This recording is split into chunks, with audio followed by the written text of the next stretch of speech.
Welcome, welcome. You're listening to the Drink a Little podcast, where we talk about exploring the world of wine and spirits while not letting it take over your life.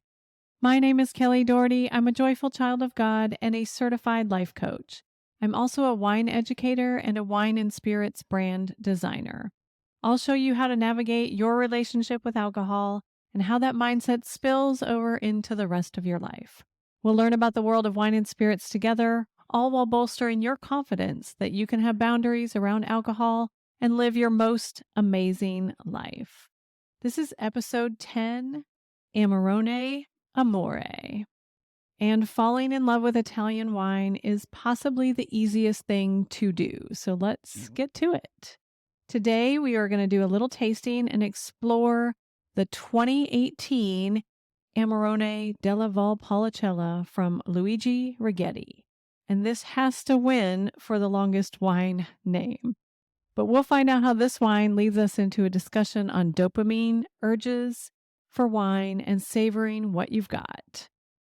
And what I love about sharing this wine is that it is really one to savor, and we will see why shortly.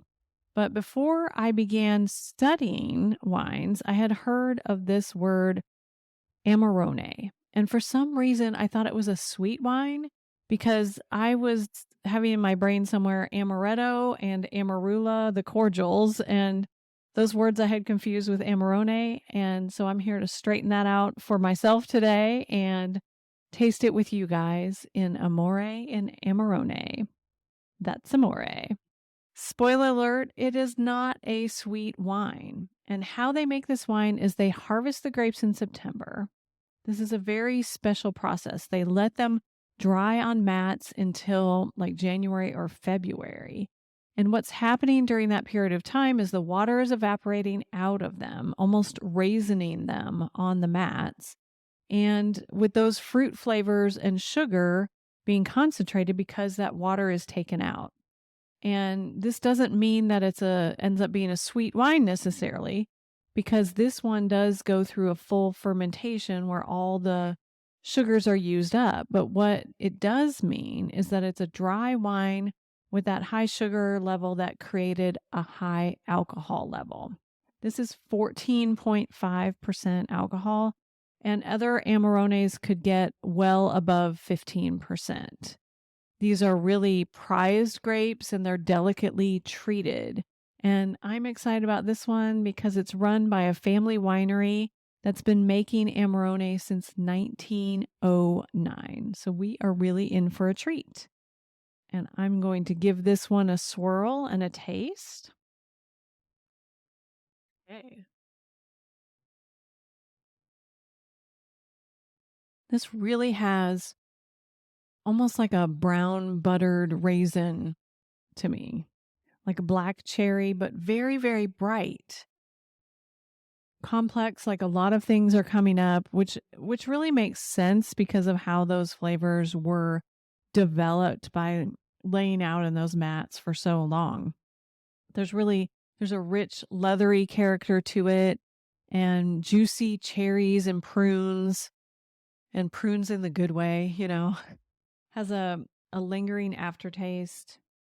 This is a fabulous one to share and to savor. And I wanted to share what this brought up for me. It made me think about our internal drive to finish something. We get some sort of amazing dopamine hit by finishing something, checking the box on our checklist. We get that dopamine. And I've got a silly example from last week coming back from Mexico before we get to the examples about wine. I am pretty pale. And I had some pinkish areas on my shoulder after being on the beach, too much sun. And I had this aloe gel that I've had for a while, and I lathered tons of it on. But I was very close to the end of the squeeze bottle. But I was very close to also being at the end of my shoulders being a pink color. But there's something inside of us that wants to get to the finish and get rid of this bottle. We get that dopamine hit by finishing, throwing the bottle out. It's almost like we actually accomplished something, only not true. So I was already sticky with the aloe, but I wanted to put more on. I wanted to get rid of it. Seriously, it doesn't make sense. It's not logical, but this is kind of a gut reaction how so many of us are acting in the world. And I had to catch myself. I had to acknowledge to my brain, yes, I hear you. I'm not ignoring you, but this is a thought error. We don't have to finish this. What my brain was craving was the finishing. And truly, a little tiny bit of that aloe can sit into the cabinet until next year. It will be okay. It will probably be just as soothing and just as moisturizing next year. But we've been socialized to finish things. We must clean up our plate. We must eat up all our food. You must finish what you've started. And this can be helpful in so many ways, right? I mean, we finish projects. We don't starve and we don't waste things. And yet that's the same mechanism that's not helpful in other ways. So it's really important for us to just notice in different situations when that comes up so we get to consciously decide. We get to notice when it's in play. And sometimes when it's in play is when we feel compelled to finish the glass of wine, even if we don't feel good or we don't want it. Because we poured it, we feel we must finish it. And I want you to put a giant cork in between you and anything that shows up as, I must do this. I should do this. I have to do this. And just do a check-in and see if that's really true. Sometimes we feel compelled to finish the bottle of wine because there's only a little bit left, only so much left. Sometimes we feel compelled to clean out the liquor cabinet in the wine bar. And while organizing seems like a helpful activity, the idea of drinking things just to get them out of the way during organization is not helpful. And so all of these actions are optional. And if we pay attention to the thoughts we're thinking about and how we're feeling right before the action happens, then we can start to see our patterns. And our thoughts actually create our feelings, and our feelings drive our actions, and those actions drive our results. So the thoughts we're thinking right before we do things really matter. And notice when you are dutifully finishing your plate and your glass as if you would win a reward. And nothing's really gone wrong. It's just how we've been socialized. And you just want to be consciously aware of your decisions. And you get to talk back to your brain. All of this is a form of having an urge. And we've talked a little bit about urges before, but we have an urge for the glass of wine to start with. And then we have another urge to continue or to finish or to clean up. And no matter when that urge arises, it can be treated in the same way. I want you to try to allow your urges. Just allow them to be there. When we resist them, things persist. What we resist persists. And willpower doesn't really work because those urges will just come up stronger. Even when we're allowing the urges, it doesn't mean we get so good at it that they will magically go away. But we know that after practicing allowing these urges, it's a temporary feeling. And it's a temporary feeling that we don't have to respond to. And we get better and better at it. We can anticipate that those urges are coming.